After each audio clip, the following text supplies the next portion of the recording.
ಬರ್ಲಿ ಅಲ್ಲ ಅವರು ಕೂಡ.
ಪಾಂಡು ಚಕ್ರವರ್ತಿಗೆ ಸ್ವರ್ಗದಲ್ಲಿ ಸ್ಥಾನವಿಲ್ಲವಂತೆ, ಅದಕ್ಕಾಗಿ ರಾಜಸೂಯಾತ್ಮರನ್ನು ಕೈಗೊಂಡಿದ್ದಾನೆ.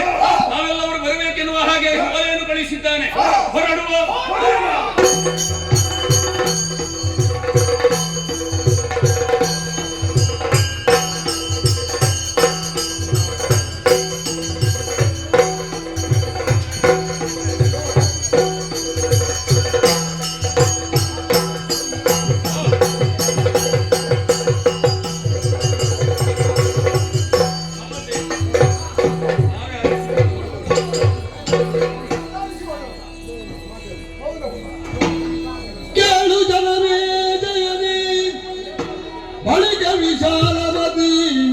ಮುನಿ ಮಧ್ಯದೊಳು ನಿಮ್ಮ ನೃಪಾಲ ಭೀಷ್ಮಂಜನತಿ ಗಂಭೀರ ನಾದದಲ್ಲಿ ಬಾಲನೇತ್ರನ ಪರಿಗಿನಿಪ ಭೂಪಾಲರು ಇದರುಳು ಅಗ್ರ ಪೂಜ್ಯರ ಪೇಳಿರಿನಿಗಾಗಿ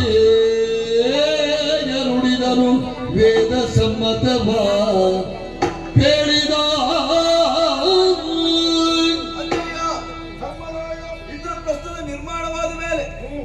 ಹೀಗೆ ಸಭಾ ಕಲಾಪದಲ್ಲಿ ಇರುವ ಹೊತ್ತಿಗೆ ನಾರದರು ಬಂದೊಂದು ಮಾತನ್ನಾಡಿದರಲ್ಲ, ನಿನ್ನ ಅಪ್ಪ ಸತ್ತ ಮೇಲೆ ನನ್ನ ನಹುಷಾದಿಗಳಿಗೆ ದೊರಕಿದಂತಹ ಸ್ವರ್ಗಸ್ಥಿತಿ ನಿನ್ನ ಅಪ್ಪನಿಗೆ ದೊರಕಲಿಲ್ಲ ಅನ್ನುವ ಹಾಗೆ.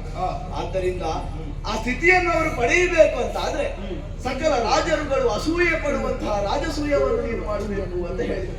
ಹಾಗೆ ಭಗವಾನ್ ಬಾದರಾಯಣರ ಆದೇಶದಂತೆ ಕೃಷ್ಣಸ್ವಾಮಿಯ ನಿರ್ದೇಶನದಲ್ಲಿ ಆ ವಿಷಯವನ್ನು ಹಮ್ಮಿಕೊಂಡವರಿದ್ದೇವೆ ನಾವು. ಚತುರ್ದಶಿಗೆ ತೆರಳಿದಂತಹ ತಮ್ಮಂದಿರು ಕಪ್ಪಗಾಣಿಕೆಗಳನ್ನು ತಂದವರಿದ್ದಾರೆ. ನಿನ್ನೆಯ ದಿವಸ ಪುರುಷಾಮೃಗದ ಪ್ರಕರಣದೊಂದಿಗೆ ಶುಚಿತ್ವವನ್ನು ಪಾಲಿಸಿಕೊಳ್ಳುವ ಕೆಲಸವೂ ಆಗಿದೆ. ಇವತ್ತಿನವರೆಗೆ ಒಂದು ಮುಟ್ಟಿತ್ತು. ಈಗ ಯಾಗ ಸಮಾಪ್ತಿಯಾಗುವಂತಹ ನನ್ನ ಮನಸ್ಸಿನಲ್ಲಿ ಒಂದು ಜಿಜ್ಞಾಸೆ ಅಜ್ಜಯ್ಯ, ಏನು ಮಗು ಈ ಅರ್ಘ್ಯಪೀಠವನ್ನು ಯಾರಿಗೆ ಕೊಡುವುದು ಅಂತ. ಅಂದ್ರೆ ಈ ಹೊತ್ತಿಗೆ ಆಗುವಾಗ ಅಗ್ರ ಪೂಜೆಯನ್ನು ಪಡೆಯುವವರು ಇರಬೇಕಲ್ಲ, ಅದಕ್ಕೆ ಬೇಕಾದಂತಹ ಸ್ಥಿತಿಗತಿಯನ್ನು ಹೊಂದಿದವರು ಯಾರು ಅಂತ ಮನಸ್ಸಿನಲ್ಲಿ ಅಖಂಡ ಕೇಳಂಬರದೊಳಗಿರುವವರಾರು ಯುಗಾದಿಪಾಲ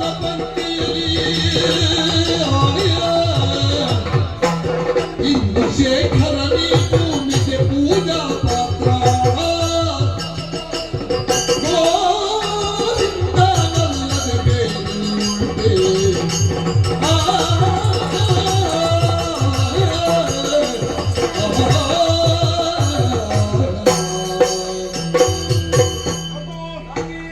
ಮನೆಯಲ್ಲೇ ಹಾಲು ಕೊಡುವ ಹಸಿವಿದ್ದರೂ ಊರು ತುಂಬ ತುಪ್ಪಕ್ಕಾಗಿ ಹುಡುಕಾಡಿದ ಹಾಗೆ ಮಾಡ್ತಾ ಇದ್ದೀನಿ.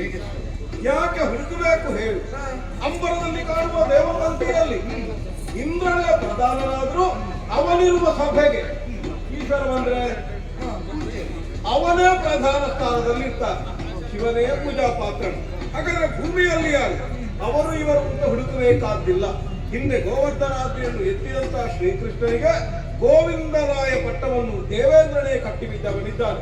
ಗೋ ಎನ್ನುವ ಶಬ್ದವನ್ನು ಅನುವರ್ತಿಸಿಕೊಂಡು ಬರುವಂತಹ ಧರ್ಮವೋ ಧರೆಗೋ ಅವನೇ ನಾಯಕ. ಹಾಗಿರುವಾಗ ಅವನಷ್ಟು ದೊಡ್ಡವರ್ಯಾರು? ಆಚಾರ್ಯ ಶ್ರೇಷ್ಠ ಬಂಧು ಶ್ರೇಷ್ಠನಾಗಿ ಕಾಣಿಸಿಕೊಂಡಂತಹ ಕೃಷ್ಣನೇ ಈಗ ಅಗ್ರ ಪೂಜೆಗೆ ಅರ್ಹನು. ಅವನನ್ನು ಹಾಗೆ ಆಗಲಿ.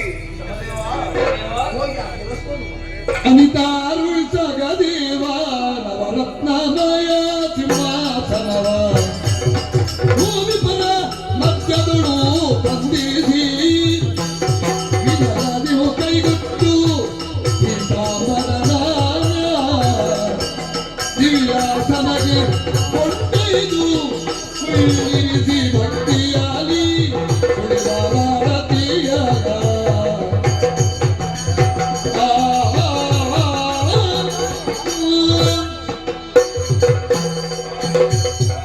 ಕೆಲವರು ಪಾಂಡವ ಮೈತ್ರಿಯಲೇ ಕೆಲವರು ಕೃಷ್ಣನ ಬರುತ್ತಿನಲ್ಲಿ ಕೆಲವರು ಹರಿಪಕ್ಷದಲ್ಲಿ ಕೆಲವರು ಅನುಚಿತದ ಭೀತಿಯಲ್ಲಿ ಕೆಲವರು ಧರಣಿಯ ವಲಯ ಧವಲ್ಪ ವಿದ್ಯುತಿದರುಳು ಖಳಸಿರೋ ಮಣಿ ಮಸಗಿದರು ಶಿಶುಪಾಲ ನಡಿಗಳಿಗೆ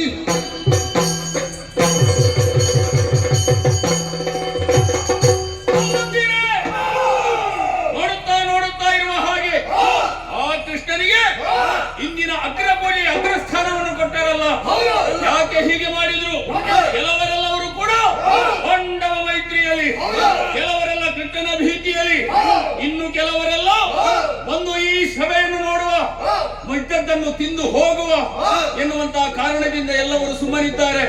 ಅವನಿಪತ್ತಿಗಳಿರುವಂತಹ ಈ ಸಭೆಯಲ್ಲಿ ನಮಗೆ ಅವಮಾನವಾಯಿತು. ಯಾರದು ಯಾರದು ಕೊಟ್ಟವರು?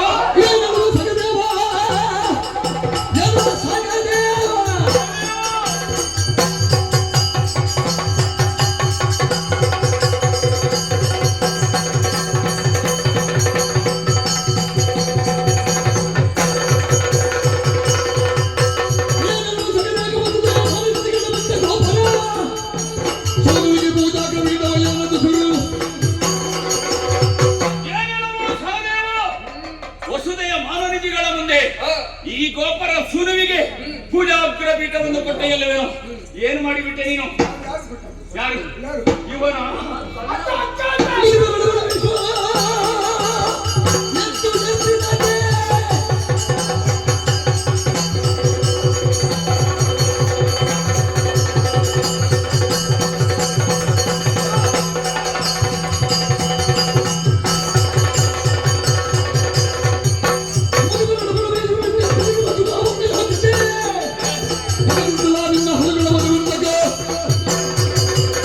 ಪೂಜಾಗ್ರಹವನ್ನು ಮೀರುವುದಕ್ಕೆ ಹೇಳಿದವರು ಯಾರು? ಇವ ಅವರಿಗೆ ತಲೆ ಸರಿ ಇಲ್ಲ.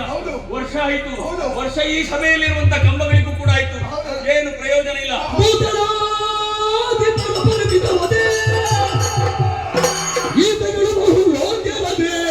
ವಿಖ್ಯಾತ ವೇದ ವ್ಯಾಸ ಗುರು ಕೃಪರವರ ನೀ ನುಡಿದು ಕೃಷ್ಣ ಗೋತು ಕೊಡುವರೆ ಬೇರೆ ಕೊಡುವುದು ಭೂತಲೇಶರ ಮುಂದೆ ಮಣ್ಣು ಬದುಕಿದವಲ್ಲಂದ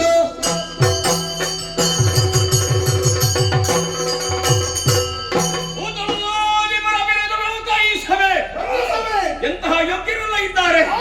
ವೇದಾಸರಿದ್ದಾರೆ, ಕೃಪಾಚಾರ್ಯರಿದ್ದಾರೆ. ಬೇಡ, ಒಂದೊಂದು ದೇಶಕ್ಕೆ ಅರಸರಾದವರೆಲ್ಲವರಿದ್ದಾರೆ. ಇವರನ್ನೆಲ್ಲ ಉಳಿದು ವಸುದೆಯ ಮಾನನಿಧಿಗಳ ಮುಂದೆ ನಮ್ಮಂತವರಿರುವಾಗ ಇವನಿಗೆ ಪೀಠವನ್ನು ಕೊಟ್ಟಿದ್ದಾರಲ್ಲ, ನಾವೇನು ಸುಮ್ಮನೆ ಬಂದದ್ದ? ನಾವು ಕೊಡ್ಲಿಲ್ವ?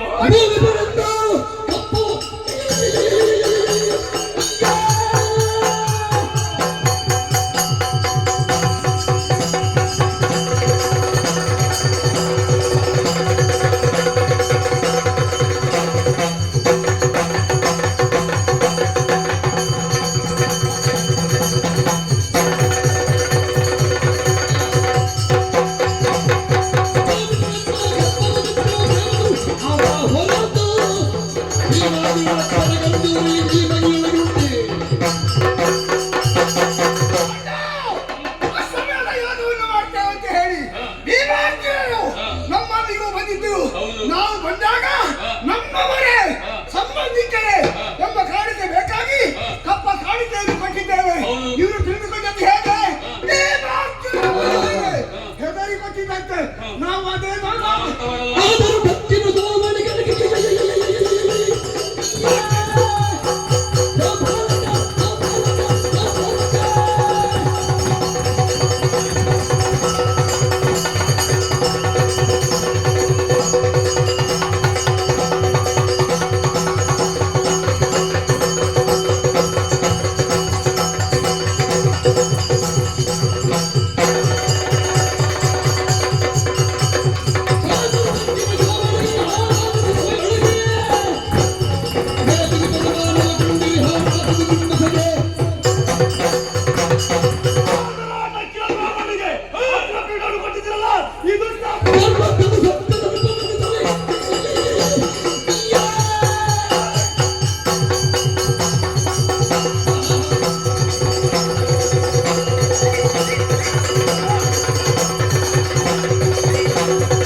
ಭೀಷ್ಮಾಚಾರ್ಯರು ಭಾರಿ ಮಾತಾಡ್ತಾರೆ. ಎಲ್ಲಿ ಹೀಗೆ ಕಣ್ಣಿಗೆ ಬಟ್ಟೆ ಕಟ್ಟಿದ್ದಾರ? ಎಷ್ಟು ಮಂದಿ ಬೆರೆದಿದ್ದಾರೆ ಈ ಸಭೆಯಲ್ಲಿ, ಒಬ್ಬರಾದ್ರೂ ವಿಮರ್ಶೆಗಾರರಿಲ್ವಾ? ಇಷ್ಟಿಷ್ಟು ಬರ್ದಾಗ್ತಾರೆ, ಇದಕ್ಕೊಂದು ಬರ್ದಾಗ್ಲಿಕ್ಕೆ ಆಗುದಿಲ್ವ? ಏನೋ ಆಗಲಿ ಗೊತ್ತಾಯ್ತು ನನಗೆ, ಏನೋ ಒಂದು ಮಾಡ್ತೀನಿ ನಾವು ಅಂತ. ಹೌದೌದು, ಇವನನ್ನು ಸುಮ್ಮನೆ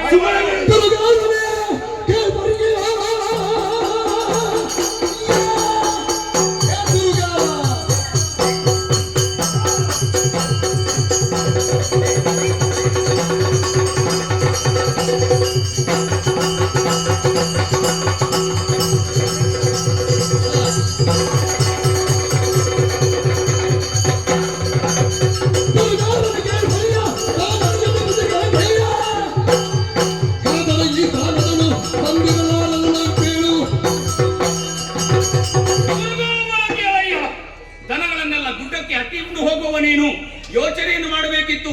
ಆ ಮುದಿ ಗಾಂಗೆಯ ಹೇಳಿದಂತೆ ಹೇಳಿ ಈ ಪೀಠದೊಂದರಲ್ಲಿ ನೀನು ಕೂತಿದ್ಯಲ್ಲ, ನಿನಗೆ ತಲೆ ಸರಿ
ಸಸ್ವರು ಪಂಚಾಣ ಬೇಕು. ಮತ್ತೆ? ನಿನ್ನ ಕುಲ ಯಾವುದು? ಯಾವ ಕುಲದವರು? ಬೇರೇನೆ ಏನು?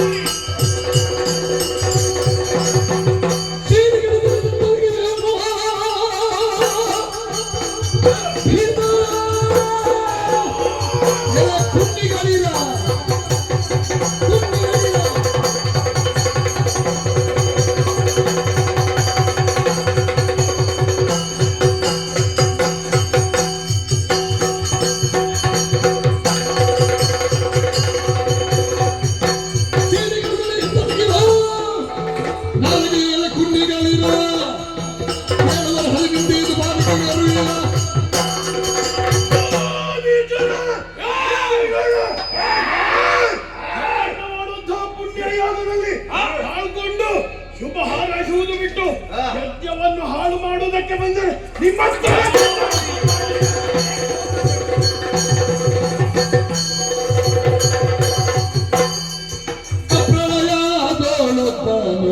ಮಲಗಿರೇ ಕರ್ಣದಿಂದಲೇ ಮತ್ತು ಕೈಗ ಬರುವ ಅಬಲವಂತ ರುದಿಸಿ ಕಾಳಗವಾದೆ ಸಿಡಿದು ತಳವ ನಿರ್ಮಿಸಿದ ಅಲ್ಲಯ್ಯ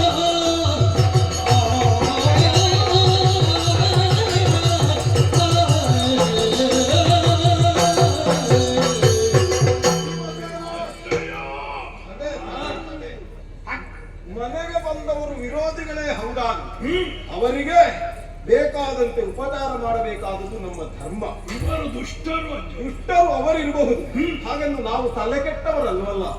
ಅವರು ಮಾತಾಡ್ತಾರೆ ಅಂತ ನಾವು ಮಾತಾಡಿದ್ರೆ ನಮಗೂ ಅವರಿಗೂ ಒಂದೇ ಆಗುವುದಿಲ್ಲ. ಹಾಗಾಗಿ ಯೋಚನೆ ಮಾಡಿ ನೋಡಿ. ಈಗ ಅವನಿಗೆ ಪೀಠ ಪಟ್ಟದ್ದೇ ಪ್ರಧಾನವಾಗಿ ಅವರಿಗೆ ವಿರೋಧಕ್ಕೆ ಕಾರಣವಾದದ್ದು. ಆಡಿದ ಒಂದೊಂದು ವಾಕ್ಯಗಳಿಗೂ ಉತ್ತರ ಕೊಡಬಹುದು. ಸುಮ್ಮನೆ ನಾವ್ಯಾಕೆ ಸಮಯ ಕಳೆಯುವುದು? ಬೇಕಾದದ್ದನ್ನು ಮಾತ್ರ ಹೇಳುವ. ಹರಿತರಿತೆಯಲ್ಲಿ ಇರುವ ವಿಷಯದಲ್ಲಿಯೇ ಈಗ ಭೂಮಿಯಲ್ಲಿ ಇವನಿಗೆ ಕೊಟ್ಟದ್ದು ಯಾಕೆ ಅಂತ ಕೇಳಿದ್ರೆ, ಭೂಮಿಯ ಅವ ನಿರ್ಮಾಣ ಮಾಡಿತು ಅಂತ ಹೇಳಿದ್ರೆ ಅದಕ್ಕೆ ನೀವು ಹೇಳಿದಾಗೆ ನಾನು ಮಾಡ್ಬೇಕಾದ್ರೆ ನಾನು ಹೇಳಿದಾಗೆ ಈ ಸಭೆ ಇದೆ. ಮತ್ತೆ ನಾನು ನನ್ನ ವಯಸ್ಸೇನು ಅಂತ ಸರಿ ತಿಳಿ, ನನ್ನ ನೆರಿಗೆ ಒಂದು ಬಿಡಿಸಿದ್ರೆ ಸಾಕು. ವಂಶಕ್ಕೆ ಬೇಕಾದಷ್ಟು ಉಂಟಲ್ಲಿ. ಈಗ ಈಗ ಈಗ ಕತ್ತೆಗೂ ಆಗ್ತದೆ ಪ್ರಾಯ. ಬಿಡು, ನಿನ್ನನ್ನು ನೋಡಿದಾಗ ಅದು ಕತ್ತೆಯನ್ನು ಹಾಕಿಕೊಳ್ತದೆ. ಗೊತ್ತಾಯ್ತಲ್ಲ? ಅದು ಉಲ್ಟೆ ಹೇಳ್ತದೆ. ಎಂತದ್ದು ಎಂತದ್ದು ಬೇಡ. ಉಂಟ ಹೇಳಿದ್ರೆ ಸ್ವಾಮಿಗಳು ನಿಂತವು. ನೀನು ಅವರ ಜಾತಿಗೆ ಸೇರಿದ. ಅಲ್ಲ, ನಾ ಹೇಳಿದ್ದಲ್ಲ, ನೀ ಅಂತ ಹೇಳ್ದ ಹಾಕಿದ್ದು. ಈಗ ನೆಂಟರು ನಾವೇ ಯುದ್ಧ ಆಗುತ್ತದೆ ಅಂತ ಹೇಳಿದ್ವ ನೀವೇ. ಯುದ್ಧ ಮಾಡ್ತೀರಿ ಅಂತಂದ್ರೆ ಸ್ವಲ್ಪ ಸಮಸ್ಯೆ ಇಲ್ಲ. ಎಲ್ಲದಕ್ಕೂ ಉತ್ತರ ಕೊಡಿ. ಇಲ್ಲಲ್ಲ, ಹಾಗಿದ್ರೆ ಬೇಗ ಮುಗಿಸಿ. ಯಾಕೆ ಹರಿ ಏನು ಇಂದೊಮ್ಮೆ ಪ್ರಳಯ ಕಾಲದಲ್ಲಿ ಆಲದ ಎಲೆಯ ಮೇಲೆ ಮಾನವಕುಂದನಾಗಿ ಮಲಗಿದ್ದಾಗ ಆ ಮಲಿಕ ಕರ್ಣದ ಕಿಲ್ಬಿಷವನ್ನು ಆ ಜಲದಿಗೆ ಎಸೆದಾಗ ಉದಿಸಿದ ಉಭಯರು ಮಧುಕೈಟವರೆನ್ನುವ ದೂತರು ವಿಧಾತನನ್ನು ಪೀಡಿಸಿದರು. ವಿಧಾತ ಆದಿಮಾಯಿಯನ್ನು ಭಜಿಸಿದ ಬಳಿಕ ಸಿಕ್ಕಿದ್ದು ಸುದರ್ಶನ ಚಕ್ರ. ಈ ಚಕ್ರ ಹಿಡಿದಂತಹ ಹರಿಯು ಮಧುಕೈಟವರನ್ನು ಮರ್ದಿಸಿ ಅವರ ಮೇಧಸ್ಸಿನಿಂದಲೇ ಮೇಧಿನಿಯನ್ನು ನಿರ್ಮಾಣ ಮಾಡಿದವನು. ಹಾಗಿರುವಾಗ ಆ ಹರಿಯೇ ಈ ಜಗದೊಳಗೆ ವಸುದೇವ ದೇವಕಿಯರ ಆ ಗರ್ಭಾಮುದಿಯಲ್ಲಿ ಉದಿಸಿ ಬಂದು ಲೋಕಪಾಲಕನಾಗಿ ಕಾಣಿಸಿಕೊಳ್ತಾ ಇದ್ದಾನೆ. ಆ ಹರಿಯೇ ಕೃಷ್ಣನು, ಅವನೇ ಯೋಗ್ಯತಾ ಸಂಪನ್ನನು. ವಿರೋಧ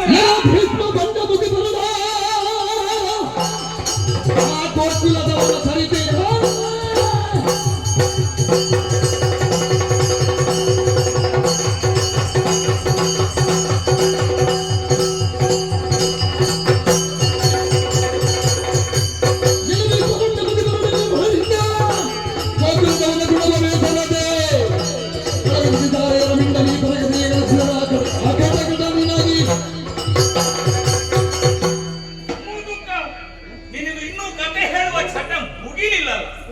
ಅವನ ಬಗ್ಗೆ ಬಹಳಷ್ಟು ಹೇಳುತ್ತಾ ಇದ್ದೀಯಲ್ಲ. ಹಿಂದಿನ ಪುರಾಣ ಕತೆ ಯಾರಿಗೆಲ್ಲ ಬೇಕು? ಈ ಗೋಕುಲದವ, ಈ ಗೋವಳನ ಕಥೆಯನ್ನು ಹೇಳುತ್ತಾ ಇರುವೆಯಲ್ಲ. ಜಾರಯ್ಯನ ಮಿಂಡ, ಈತನ ಯೋಗ್ಯತೆ ನಿನಗೆ ಮಾತ್ರ ತಿಳಿದದ್ದು. ಅವನೇ ದೊಡ್ಡವನು ಅಂತಾದ್ರೆ ನಿನ್ನ ಮನೆಗೆ ಕೊಂಡೋಗಿ ದೇವರ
ಬೇಡುವೆ ಶಿಶುಪಾಲ ಮೂಲ ಸಂಗತಿಗ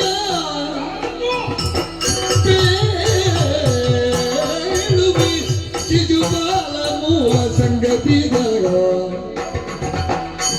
ಇವ ಹಿರಣ್ಯಾಕ್ಷನು ಮರುಭವದೊಡಗುದು ಭವಿಸಿದ ರಾವಣ ನಿರ ಶಿಶುಪಾಲನೆಂದವತರಿಸಲು ಬಾಳದಿ ನೇತ್ರಗಳ ಗೊತ್ತಿವನು ಚತುರ್ಭುಜದಿ ಹುಟ್ಟು ತಕ್ಕುಗ ಅವರೆಲ್ಲರತಿ ಭಯವಿ ಚಿಕ್ಕಿಸಲು ಮತ್ತವರ ಸಂತೈಸಲೈದಿ ನಾರದ ಮುನಿಯೋ ಇವನ ಕೈಯೊಳು ತಾನು ವಿವರಿಸಿ ಕೇಳ್ದ ಇವನ ಕೈಯೊಳು ವಿವರಿಸಿ ಕೇಳ್ದ ಕೇಳಿಸಲಿಸಬೇರೋದು ಕಥೆಯ ಬೇಡುವೆ ಶಿಶುಪಾಲ ಮೂಲ ಸಂಗತಿಯ ಕೇಳಿರಿ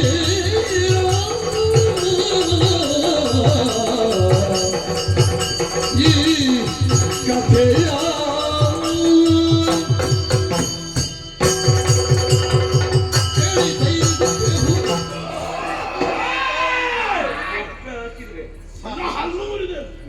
ಕಥೆಯಿಂದ ವಧೆ ಮಾಡ್ಯಾರು ನಿನ್ನನ್ನು. ಪಾಪಿ ಸಹನೆ ಸೈರಣೆ ಎಲ್ಲವೂ ಬೇಕು. ಹರಿಯ ಕಥೆಯನ್ನು ಕೇಳಿ ಈ ರೀತಿಯಾಗಿ ವ್ಯವಹಾರ ಮಾಡುತ್ತಾ ಇದ್ದಾರೆ. ಆದ್ರೆ ಯಾರ್ಯಾರ ಕಥೆ ಹೇಳುವುದು ಯಾಕೆ? ಇವನ ಕಥೆಯೇ ಹೇಳಿದ್ರೆ ಹೌದು, ಇವನ ಕಥೆ ಹೇಳಿದ್ರೆ ಅದು ಇವನು ಸಮಾಧಾನ ಆಗುತ್ತಾನೋ ಏನು? ಹೇಳುತ್ತೆ. ತುಂಬಾ ಉಂಟು ಮಗು, ಸ್ವಲ್ಪ ಸಣ್ಣದು ಮಾಡುವ. ಚಿಕ್ಕವಾಗಿ ಚೊಕ್ಕವಾಗಿ.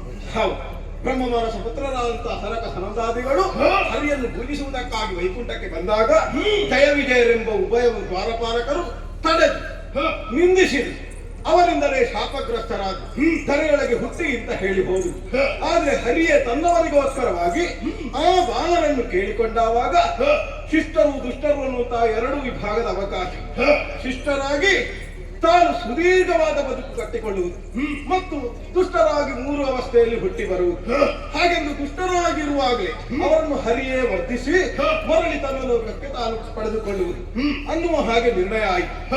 ಆವಾಗ ಮೊದಲನೆಯ ಹುಟ್ಟು ಹಿರಣ್ಯಾಕ್ಷ ಹಿರಣ್ಯಕಶ್ಯಪ ಆದಿದೈತ್ಯ. ಹೌದು, ವರಾಹ ನರಸಿಂಹನಾಗಿ ಬಂದು ಹರಿಯೇ ಕೊಂದ. ಆ ಬಳಿಕ ರಾವಣ ಕುಂಭಕರ್ಣರಾಗಿ ಕಾಣಿಸಿ ಅವರನ್ನು ರಾಮಾಭಿಧಾನದಿಂದ ಬಂದು ಹರಿ ಕೊಂದ. ಈಗ ಮೂರನೆಯದುಂಟಲ್ಲ, ಯಾವುದು? ಶಿಶುಪಾಲ ದಂತವಕ್ರ ಎನ್ನುವಂತಹ ಜನ್ಮ. ಓಹೋ. ಈಗಾಗಲೇ ವಸುದೇವನ ತಂಗಿಯಾದ ಶುಕಶ್ರವೆಯಲ್ಲಿ ಹುಟ್ಟಿಕೊಂಡವನೇ ಶಿಶುಪಾಲ. ಚೈದಿ ದೇಶದವ. ಹುಟ್ಟುವಾಗ ಇವ ಹೀಗಿರ್ಲಿಲ್ಲ. ಇವನಿಗೆ ಹಣೆಯಲ್ಲೊಂದು ಕಣ್ಣು, ಇವನಿಗೆ ಹೆಚ್ಚಿನ ಕರಗಳು, ಇದೆಲ್ಲ ಇತ್ತು. ಬೇಡ, ಮಾತಾಡುವುದು ಬೇಡ. ಹಾಗಾಗಿ ಆಗಿರುವ ಈ ವಿಚಿತ್ರ ದೇವರಿಗೆ ಕೈಗಳಿದ್ರೆ ಒಳ್ಳೆಯದು, ಅದನ್ನು ತೆಗೆದುಕೊಳ್ಳಿಕ್ಕೂ ಅವರಿಗೆ ಬರ್ತದೆ. ಯಾಕೆ? ಇಚ್ಛೆಯಿಂದಲೇ ವ್ಯವಹಾರ ಮಾಡುವುದರಿಂದ. ಇದನ್ನು ಮಾಡುವಾಗ ವಿಚಿತ್ರವಾಗಿ ಕಾಣುವ ಮಗುವನ್ನು ಏನು ಮಾಡುವುದು ಅಂತ ಆ ತಾಯಿ ಕಣ್ಣೀರು ಹಾಕುವಾಗ ನಾರದರು ಬಂದಾಡಿ ಯಾವ ಆತನ ಕೈಗೆ ಮಗುವನ್ನು ಕೊಟ್ಟಾಗ ಹೆಚ್ಚಿನದ್ದಾದ ಈ ವಿಶೇಷಗಳು ಹೋಗುತ್ತದೋ ಅಂತವನಿಂದಲೇ ಮರಣವೂ ಬರ್ತದೆ, ಅವನಿಗೆ ಒಳ್ಳೆಯದು ಆಗ್ತದೆ ಅಂತ ಆಯ್ತು. ಒಮ್ಮೆ ಅತ್ತೆಯನ್ನು ಕಾಣುವುದಕ್ಕೆ ಹರಿಯೇ ಹೋದಾಗ ಮಗುವನ್ನು ಎತ್ತಿ ಹರಿಯ ಕೈಯಲ್ಲಿ ಕೊಟ್ಟರು. ಆ ಹೊತ್ತಿಗೆ ಹೆಚ್ಚಿನದ್ದಾದ ಕರಗಳು ಕಣ್ಣು ಹೋಯಿತು. ಆದ್ರೆ ಆ ತಾಯಿ ಕಣ್ಣೀರು ಸುರಿಸುತ್ತಾ ಕೇಳಿದ್ರು, ಮಗನನ್ನು ಉಳಿಸುವಂತ. ಯಾಕೆ? ಆಗ ಹರಿ ಕೊಟ್ಟ ಮಾತೇನು ಕೊಟ್ಟು, ಏನು ಸೈರಿಸುವೆನು, ಸೈರಿಸುವೆ ಅಪರಾಧ ಜಗದಕಿ ಕುಮಾರನನು ಕೊಲದೆ ಮೊದಲಾಕಿಗಿ ಶೌರಿ ಭಾಷೆಯ ಕೊಟ್ಟು ಘಿಂಗಿದನವನ ತಾಯೊಡನೀಗೆ ಆರಿವನ ಮರಣಕ್ಕೆ ಮೊದಲು ಮುರಾರಿಯೋ ನೀನೋ ವಿಚಾರಿಸು ವೀರ ಮಾರುತಿ.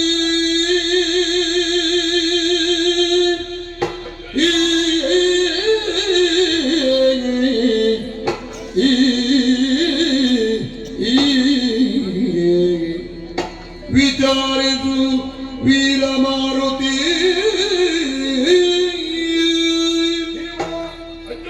ಹೊತ್ತಿಗೆ ಅತ್ತೆಯ ಮಾತನ್ನು ಕೊಟ್ಟ. ಈತ ಮಾಡುವ 100 ಅಪರಾಧಗಳನ್ನು ನಾನು ಸಹಿಸುತ್ತೇನೆ, ಕ್ಷಮಿಸುತ್ತೇನೆ. ಅದಕ್ಕಿಂತ ಅದಕ್ಕಿಂತಲೂ ಅಧಿಕವಾದ ಅಪರಾಧವನ್ನು ಮಾಡಿದ ಅಂತ ಆದ್ರೆ ಅವನನ್ನು ಕೊಲ್ಲುತ್ತೇನೆ. ಹಾಗಾದ್ರೆ ಅಂದು ಹರಿಕೊಟ್ಟ ಮಾತು ಈಗ ಯೋಚನೆ ಮಾಡಿ. ಯಜ್ಞಭಂಗ ಅನ್ನುವುದು 3 ಅಪರಾಧಗಳಿಗೆ ಸರಿಯಾದದ್ದು. ಅದಕ್ಕಿಂತಲೂ ನೋಡುವುದಾದ್ರೆ ಭ್ರೂಣ ಹತ್ಯೆಯಂತಹ ಮಹಾಪಾತಕಕ್ಕೆ ಸರಿಸಮಾನವಾಗುವ ಯಜ್ಞಭಂಜಕ ಕೃತ್ಯದಲ್ಲಿ ತೊಡಗಿದ್ದಾನೆ. ಯೋಚನೆ ಮಾಡು. ಈಗ ಆರಿವನ ಮರಣಕ್ಕೆ ಮೊದಲು ಆ ಹರಿಯೋ ಅಲ್ಲ ನೀನೋ ಅಲ್ಲ ನಾನೋ ಆಗ್ತದೋ? ಈಗ ದೇವರು ಮಾಡುವ ಕೆಲಸವನ್ನು ನಾವು ಮಾಡಿದ್ರ ನಮ್ಮನ್ನು ದೇವರು ಅಂತ ಹೇಳ್ತಾರ? ದೇವರು ಮಾಡ್ಬೇಕಾದನ್ನು ದೇವರೇ ಮಾಡಿ. ಹಾಗಾಗಿ ಹೇಳುದು ಏನು? ಪಾಯಸಕ್ಕೆ ಒಗ್ಗರಣೆ ಹಾಕಿದ್ಯೇನಾ? ಹಾ, ದ್ರಾಕ್ಷಿ ಗೋಡಂಬಿ ಬಾಕಿ ಆಗಿದೆ. ಏನಲ್ಲ ಕೃಷ್ಣ ಕೊಡುವ ಭಟನು ನೀನೆಯೋ ಎನ್ನನ್ನು ಕೊಲ್ಲುವ ಭಟ.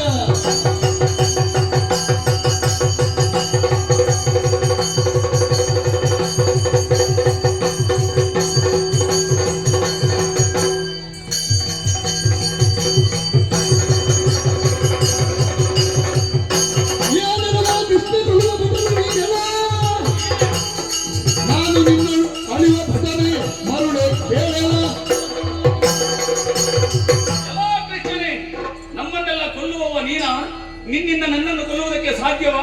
ಇಳಿ ಕೆಳಗೆ.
ನಿನ್ನ ಈ ರೀತಿಯ ವರ್ತನೆ ನಿರೀಕ್ಷೆಯಲ್ಲಿ ನಾನಿದ್ದೆ. ಆಗಲಿಂದ ಕಟ್ಟೆ ಪೂಜೆಗೆ ಇರಿಸಿದಂತ ಮೂರ್ತಿಯಾಗಿ ಕುಳಿತೆಯ ಈಗ ಯುದ್ಧಕ್ಕೆ ಬಂದೆ. ಒಳ್ಳೆದಾಯ್ತು. ನಿನ್ನನ್ನು ಕೊಲ್ಲಲು ಮನಸ್ಸಿರುವುದು.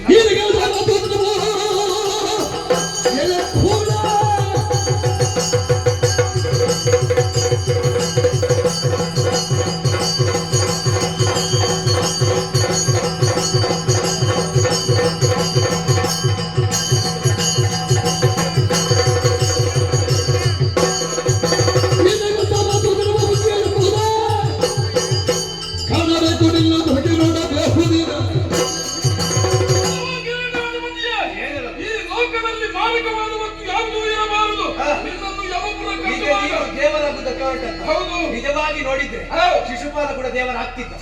ಸಣ್ಣದಿರುವಾಗ ನಿನ್ನ ಕೈಗೆ ಬಿಟ್ಟು ತಪ್ಪು ಮಾಡಿದ್ದು. ಹೌದಾ? ಇದ್ರೆ ಅವನಿಗೆ ಒಂದು 4 ಕೈ, 4ರಲ್ಲಿ 2 ಹೋಗಿದೆ. 3 ಹಣೆಯಲ್ಲಿ ಒಂದು ಇತ್ತಲ್ಲ ನೇತ್ರ. ಹೌದು. ಅವನಿಗೆ ಒಂದು ದೇವಸ್ಥಾನ ಆಗ್ತಿತ್ತು. ಅದೇ ಪಾಪಿ ನಿನ್ನ ಕೈಗೆ ಬಿಟ್ಟದ್ದು ತಪ್ಪು. ಈಗೊಂದು ಮಾಡಿದ್ದೇನೆ.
ಕಾದವರೇ ಅನುವಾದವು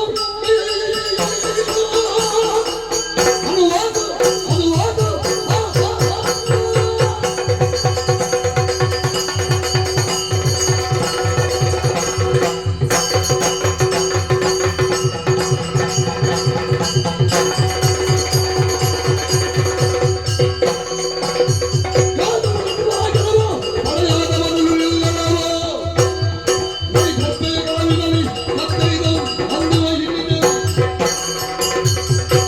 ಆಮಂತ್ರಣವು ಬಂದಾಗಲೇ ನಾನು ಯೋಚನೆಯನ್ನು ಮಾಡಿದ್ದಿ. ಏನು ನೀನೇ ಒಕ್ಕಣೆಯನ್ನು ಬರೆದಿದ್ದಿ ಎನ್ನುವ ಹಾಗೆ. ಹೌದು. ಆದ್ದರಿಂದ ಎಲ್ಲ ಸಿದ್ಧತೆಯೊಂದಿಗೆ ನಾವು ಬಂದಿದ್ದೇವೆ. ಓಹೋ. ನಮ್ಮೊಡನೆ ನೀನು ಕಾದುತ್ತೀಯಾ? ಹೌದು. ಎಲ್ಲ ಕೃಷ್ಣ ಏನು? ಎಂತಹ ಅನ್ಯಾಯವನ್ನು ಮಾಡಿದ್ದಿ. ಏನಾಯ್ತು? ಅಂದು ನನಗಾಗಿ ನಿರ್ಣಯಿಸಿದಂತಹ ವೈಧರ್ಮೆಯನ್ನು ಹೌದು. ಕಳವಿನಿಂದ ನೀನು ಮದುವೆಯಾದೆ. ಅಂದಿನಿಂದ ನಾನು ಸೇಡನ್ನು ತೀರಿಸಿಕೊಳ್ಳಬೇಕೆನ್ನುವ ಹಾಗೆ ಕಾಯುತ್ತಾ ಇದ್ದೆ. ಓಹೋ. ಹಾಗಾಗಿ ಬಂದಿದೆ. ಹೌದು. ನಿಲ್ಲು.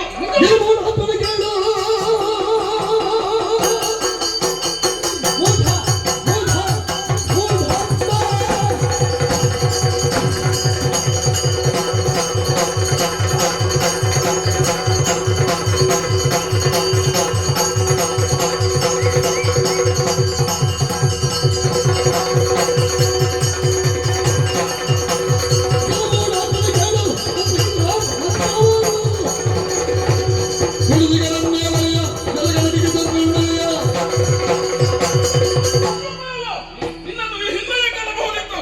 ಏನು ಮಾಡೋಣ ಹೇಳು? ತಾಯಿಗೆ ಕೊಟ್ಟಂತಹ ಮಾತು 100 ಅಪರಾಧ ಮಾಡುವವರೆಗೆ ಕ್ಷಮೆಯನ್ನು ನೀಡುತ್ತೇನೆ ಎನ್ನುವ ಹಾಗೆ ಯಜ್ಞ ಕಂಠ ಧರಿದ್ದೀಯ ನೀನು. ಅಷ್ಟು ಮಾತ್ರವಲ್ಲ, ರುಕ್ಮಿಣಿಯ ವಿಚಾರ ಋಣಾನುಬಂಧ ರೂಪೇಣ ಪಶುಪತಿ ಸಿದ್ಧಾಲಯ ರುಕ್ಮಿಣಿ ನನ್ನವಳು ಎನ್ನುವ ಹಾಗೆ ಬ್ರಹ್ಮನ ಮೇಲೆ ಲಿಖಿತ. ಅದನ್ನು ತಪ್ಪಿಸುವುದಕ್ಕೆ ನೀನಲ್ಲ, ನಿನ್ನ ಅಪ್ಪ ಬಂದರೂ ಸಾಧ್ಯವಿಲ್ಲ. ನಿನ್ನ ಪರಾಕ್ರಮ ಉಂಟಾ? ಒಂದು ಸಮಾಪ್ತಿ ಆಗಲೇಬೇಕು. ಹೌದಮ್ಮ?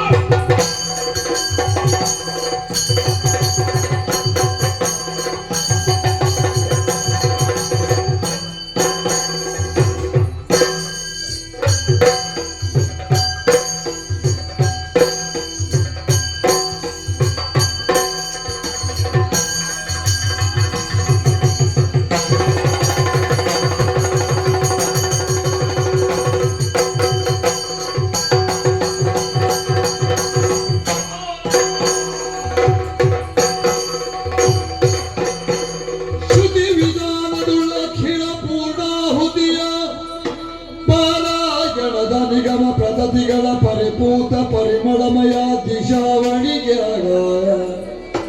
ಕ್ರತು ಸಮಾಪ್ತಿಯುಳ್ ಅವಭೃತದ ಭೂಪದಿಯ ವಿಮಲತ್ತಾನ ಪುಣ್ಯೋಚಿತದೋ ಕುಳಿಯಾಡಿ ನಲಿದುದು ಲೋಕ ಸುರನರ